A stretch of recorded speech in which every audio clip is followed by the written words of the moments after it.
Sud Radio, le débat du samedi.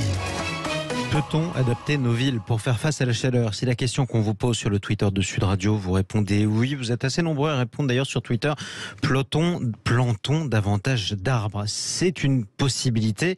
Il y en a beaucoup d'autres. On en parle avec nos deux invités. Karine Hurel, bonjour à vous. Bonjour. Vous êtes déléguée générale adjointe de la Fédération nationale des agences d'urbanisme. Nous sommes également en direct sur Sud Radio avec François Demazière. Bonjour à vous.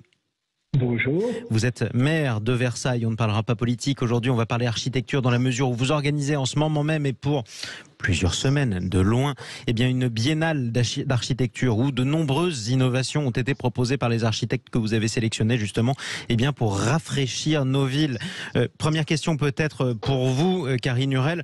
Le Figaro a dévoilé un classement il y a 2 jours qui a fait grand bruit. C'est un classement des villes qui vont gagner d'ici 2040 le plus de jours de canicule par rapport à ce qu'elles ont en moyenne aujourd'hui. Figurez-vous que la championne de France dans ce domaine, c'est Annecy qui va gagner 16 jours de canicule supplémentaire, ce qui est énorme. Lyon va énormément suffoquer. Saint-Étienne, on trouve Avignon à la 4e place où il fait déjà chaud, pourtant qui va gagner pareil, 16 jours de canicule supplémentaire. On est d'accord que toutes les villes vont devoir s'adapter, Karine Hurel? Oui, alors je ne sais pas si on peut dire gagner des jours de canicule, mais effectivement elles vont devoir s'adapter à ces jours de canicule et toutes vont devoir s'adapter, même si elles ont des situations géographiques différentes, de fait de leur situation sur la façade atlantique, où ce sera quand même différent que celles qui sont plus éloignées avec un climat continental. Donc il y a des situations qui vont être variées, mais toutes les villes, de toutes les manières, que soit leur taille, vont devoir s'adapter à cette situation qui va s'accélérer de toutes les manières. Exactement, le changement climatique est là, il est bien là et même il s'accélère. François Demazière, je le disais, un certain nombre de nos abonnés sur Twitter disent commençons déjà par planter des arbres. Alors c'est déjà le cas à Versailles, vous avez beaucoup de chance de par son histoire, la ville a de grandes avenues très larges, elle est particulièrement arborée, ça ne suffit pas. Non, ça ne suffit pas, c'est certain. Encore qu'actuellement, il y a des efforts qui sont faits dans très nombreuses villes pour planter des arbres. Il y a aussi tout simplement à faire désimperméabiliser les sols, parce qu'aujourd'hui, vous avez souvent des sols goudronnés. C'est des sols donc, qui sont foncés. On sait qu'il faut des sols clairs. Oui, qui renvoient la chaleur. Qui renvoient la chaleur. Et si possible avoir le plus de terre possible dans une ville. Donc on voit beaucoup de villes qui se mettent à enlever des surfaces de goudron devenues inutiles. Mais aussi tout simplement la tradition. Quand on construisait des bâtiments avant, on n'avait pas de climatiseur. Donc on avait tout simplement des orientations par rapport au soleil, des bâtiments traversants qui permettaient au fer de circuler l'air. Tout ceci, finalement, qui est assez basique, mais on le redécouvre. Oui, on le redécouvre. Et les matériaux aussi. Vous savez, en Italie, on utilisait beaucoup de marbre au sol, parce que tout simplement, le marbre était un matériau qui permettait de rafraîchir les pièces, et notamment d'ailleurs les édifices religieux. Donc, ce sont ce genre de travaux qui sont menés actuellement par beaucoup d'agences. Il y a une redécouverte. Si on a créé ici une grande biennale d'architecture de paysage en région Île-de-France, c'est parce qu'on ne parle plus maintenant de l'architecture de façon séparée de la question du paysage. Et ça, c'est une évolution extrêmement importante qui est récente. Alors, quand on pense la ville construite, on la pense en harmonie avec la nature. Et c'est un élément essentiel de la réflexion pour la réponse au réchauffement climatique. Oui, de la ville de demain. Karine Hurel, François Demazière le disait, c'est un aspect, quand on a construit nos villes par exemple, on n'anticipait pas de climatiser à ce point les bâtiments. Qu'est-ce que ça change d'abord, le fait que l'intérieur des bâtiments soit climatisé? Qu'est-ce que ça change pour l'extérieur, on le rappelle? Alors peut-être quand même qu'on peut expliquer le terme qu'on entend aujourd'hui régulièrement, c'est l'îlot de chaleur. Oui. L'îlot de chaleur urbain, et ça va expliquer, ça fait écho à ce que monsieur le maire vient de dire, c'est lié à la minéralité de la ville. Les villes sont minérales, la pierre absorbe, et certaines pierres, et la plupart absorbe la chaleur et la restitue la nuit. Donc de fait, il y a une chaleur importante la journée et une chaleur aussi importante la nuit qui fait qu'il y a beaucoup moins d'écart possible et il y a moins de rafraîchissement naturel dans ces villes par rapport à l'extérieur. C'est à peu près 4 degrés en moyenne de différence est plus chaude pour les centres-villes par rapport à l'extérieur et ça peut aller entre 2 à 10 degrés comme en ce moment. Donc déjà c'est cet îlot de chaleur et il est lié aussi, c'est énorme très clairement et c'est aussi lié aux fonctions de la ville.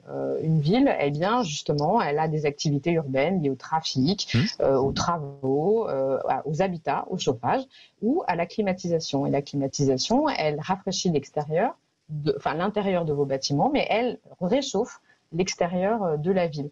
Donc très clairement, la ville doit être pensée autrement, doit être rafraîchie de manière plus naturelle, et c'est vers ces stratégies d'îlots de fraîcheur que l'on doit aller de plus en plus, îlots de fraîcheur qui sont de deux natures, plutôt par la végétalisation, ce que vient de dire Monsieur le maire, mais aussi par des stratégies de mise en eau. Donc d'utiliser de plus en plus et beaucoup plus l'eau dans la ville. Effectivement, alors pourquoi pas à Versailles par exemple, connu pour les grandes eaux de Versailles, c'est seulement une fois par an malheureusement. Continuons aussi sur les matériaux, vous parliez du marbre, est-ce que ça veut vraiment dire qu'on va se remettre à construire des villes avec davantage de marbre? Alors pas que, évidemment on a parlé du problème de la ville trop minérale, François de Mazières. Non, ça c'était un exemple parce que le marbre est un matériau qui est coûteux. Mais c'est pour dire que, si vous voulez, il y a effectivement dans les matériaux des possibilités et en plus aujourd'hui on a des matériaux biosourcés que l'on travaille, on parle beaucoup de chanvre pour les isolations extérieures, parce que l'on sait aussi que dans cette grande réflexion générale, quand on mesure la création de gaz à effet de serre, ce qu'il faut absolument éviter maintenant, eh bien c'est au moment de la construction qu'un bâtiment émet le plus de gaz à effet de serre. Si on réfléchit sur une durée de 50 ans de vie moyenne d'un bâtiment, on sait que c'est dans la phase de construction qu'il y aura entre 60 et 90% des gaz à effet de serre que ce bâtiment va émettre sur les 50 années de sa vie. Donc vous voyez, il y a toute une réflexion aujourd'hui importante. Et on sait qu'évidemment, le ciment est un des éléments les plus négatifs, le ciment qui sert à la fabrication du béton. Donc, ce sont l'ensemble de ces éléments qu'il faut prendre en compte aujourd'hui dans la réflexion sur comment éviter ce réchauffement climatique. Et comme le disait à l'instant fort bien, la question de l'eau est essentielle. Vous voyez, nous, par exemple, à Versailles, depuis quelques années, on travaille énormément pour constituer des poches d'eau à l'intérieur de la ville. Et ces poches d'eau sont remplies au moment des pluies.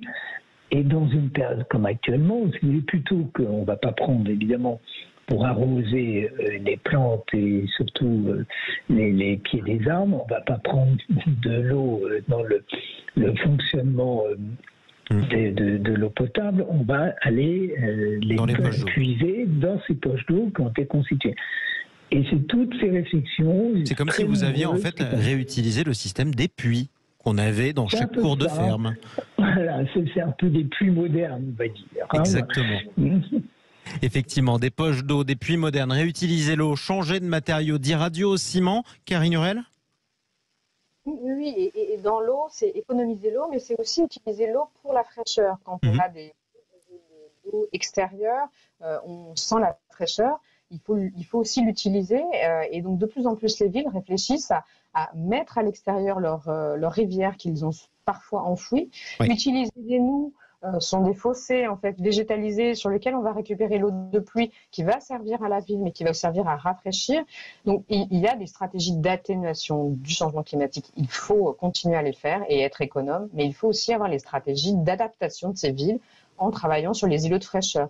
Et sur les bâtiments, c'est important, effectivement, on ne va pas tous les construire avec des nouveaux matériaux parce que de toutes les manières, la grosse partie de la ville est là, mais de travailler quand même sur des bâtiments qui soient avec des doubles expositions pour pouvoir faire de l'aération, de aussi travailler sur l'occultation, parce qu'on avait déjà des systèmes de volets qu'on trouve beaucoup dans les villes du Sud, mais qu'on va être obligé de remonter sur la géographie française et donc de les installer de manière pérenne avec des matériaux qui sont efficaces, qui vont réfléchir la lumière plutôt que de l'absorber. Tout ça, ce sont des stratégies à mettre en place.